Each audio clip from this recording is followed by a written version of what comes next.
एक शाम प्राची टीवी पर सीरियल देख रही होती है। तभी उसकी सास वहां आती है। अरे सीरियल में तो ऐसे मग्न है जैसे आज रात का खाना पड़ोसी आकर बनाएंगे। मुझे पता ही नहीं था आपने अपने बेटे की शादी पड़ोस में भी की हुई है। हैं? मतलब? मतलब इस घर में सारा काम बहू ही करती है, आप तो सिर्फ खर्राटे मारती हैं।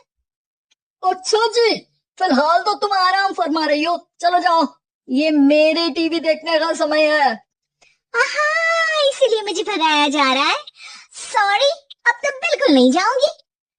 प्राची की इस बात पर दोनों सास बहू के बीच टीवी रिमोट के पीछे बच्चों जैसे छीना झपटी शुरू हो जाती है, जिसके बीच श्लोक भी काम से घर वापस आ जाता है।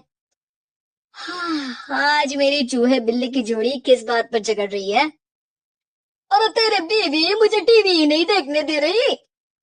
अरे तुम्हारी मम्मी मुझे खाना बनाने के लिए फोर्स कर रही है। अरे वाह, ऐसे बेतुके रीजन पर तो बच्चे भी झगड़ा नहीं करते। अरे मुझे कुछ मत बोल, सब इसने ही शुरू किया है। हाँ हाँ, जैसे आप तो बहुत दूध की धूली है ना। अरे बस, दोनों चुप। प्राची जाओ, खाने की तैयारी करो। और माँ तुम छोड़ो, तुम्हें क्या बोलूं, शांति से अपना सीरियल देखो।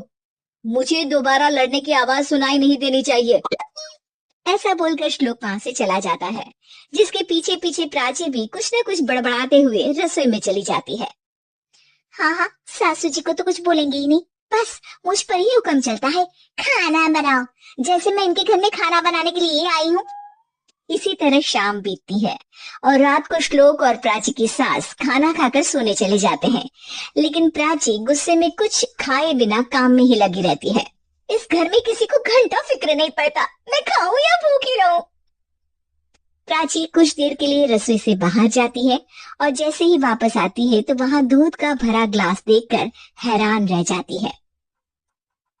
फिक्र पूरी है, बस दिखाना नहीं है। प्राची दूध पीकर सोने चली जाती है और अगली सुबह एक बार फिर सास बहू का कार्टून नेटवर्क स्टार्ट हो जाता है। ये तुमने ही किया है। अरे अजीब जबरदस्ती है, मैं बोल रही हूँ मैंने कुछ नहीं किया। दोनों ने मिलकर पूरे घर को पागल खाना बनाया हुआ है। यहाँ कोई नॉर्मल इंसान तो रह ही नहीं सकता, इसीलिए अब पड़ोसी क्या रिश्तेदार भी घर आने से कतराते हैं। और सुन बेटे, तू भी चंगा, तेरी माँ भी चंगी, तेरी बीवी भी चंगी, रिश्तेदार। हाँ जी, आपको नहीं पता क्या, गंगाधर ही शक्तिमान है, रिश्तेदार ही। हाँ हाँ, बस समझ गया। कभी जानवरों जैसे लड़ेंगी तो कभी जुगलबंदी करेंगी। भाई मैं आप दोनों के बीच में नहीं फंसना चाहता। सास बहू की इस मनमौजी जोड़ी से परेशान होकर श्लोक अपना सिर खुजलाता वहां से चला जाता है। चलो अब मैं भी कीर्तन में जा रही हूँ। इस पर जैसे ही सास कमरे में अपना पर्स लेने जाती है तो वहां नाश्ते की प्लेट रखी देख मुस्कुराने लगती है और नाश्ता करके घर से बाहर निकलते हुए कुछ पैसे टेबल पर रख जाती है, जिसके कुछ देर बाद सिलेंडर वाला घर आता है। ओ मोरी मैया, मैं सिलेंडर के बारे में तो बिल्कुल भूल ही गई थी। घर खर्च के सारे पैसे भी मम्मी के पास है और श्लोक से बोला तो उल्टा 4 बात सुनाएंगे। प्राची ये सोच ही रही होती है कि अचानक उसका चेहरा चमक उठता है और वो घर में आकर इधर उधर देखने लगती है। तभी उसकी नजर टेबल पर रखे पैसों पर पड़ती है, जिन्हें वो सिलेंडर वाले को दे देती है। ये सब श्लोक देख लेता है।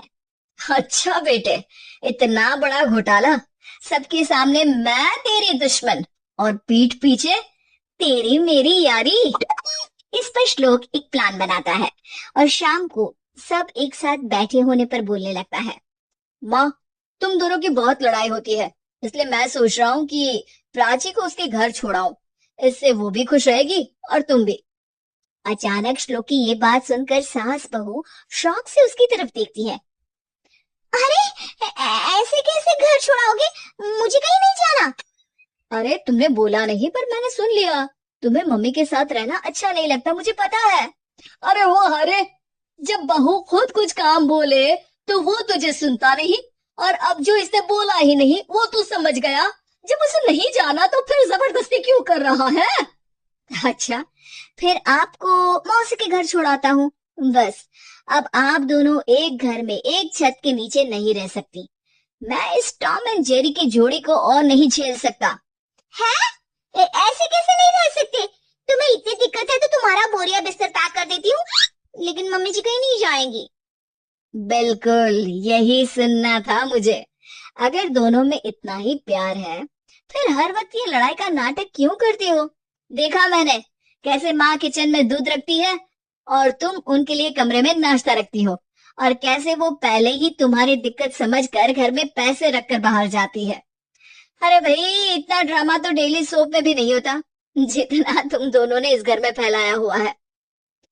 तू हमें टॉम एंड जेरी बोलता है ना, तो याद कर वो दोनों भी एक दूसरे को बाहर वालों की बुरी नजर से बचाने के लिए हमेशा सबके सामने लड़ते थे, लेकिन अकेले में दिक्कत के समय मदद भी तो करते थे। बस हमारा रिश्ता भी कुछ ऐसा ही है। और वैसे भी अगर सास बहू में तू मैं नहीं होती तो दुनिया वालों को कहानियां कैसे मिलेंगी?